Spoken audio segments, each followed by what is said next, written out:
जयसिंगपूर नांदणी माहिती अधिकार आणि पत्रकार संरक्षण समितीच्या गाडीवर अज्ञाताकडून दगडफेक। सध्या कोल्हापूर जिल्हा व सांगली जिल्ह्यामध्ये माहिती अधिकार आणि पत्रकार संरक्षण समितीच्या माध्यमातून अनेक सामाजिक प्रश्नांना वाचा फोडण्याचे काम जोरात सुरू आहे। सामाजिक प्रश्नांना आणि गोरगरीब जनतेला न्याय मिळवून देण्यासाठी सतत प्रयत्न करणाऱ्या माहिती अधिकार आणि पत्रकार संरक्षण समितीच्या 4 चाकी गाडीवर आज अज्ञात व्यक्तीकडून दगडफेक करण्यात आली। यामध्ये गाडीची पुढील काच अज्ञाताकडून फोडण्यात आली असल्याची घटना घडली।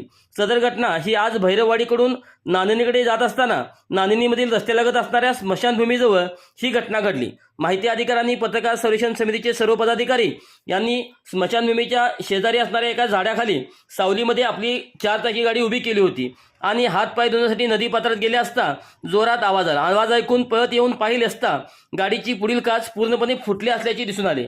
ही काच कोण फोडली, फोडणारे कोण होते हे काही समजू शकले नाही, पण यावरून हे दिसून येते की कुठेतरी माहिती अधिकार आणि पत्रकार संरक्षण समितीच्या पदाधिकाऱ्यांचा घात होण्याची शक्यता नाकारता येणार नाही।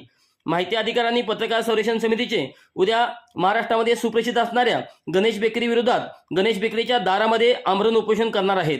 त्यामुळे पोलीस प्रशासनाने याबाबत गांभीर्याने याची दखल घेणे गरजेचे आहे। सदर घटनेची शिरोळ पोलीस स्टेशनला माहिती दिली असून पुढील कारवाई करण्याचे काम शिरोळ पोलीस करत आहेत।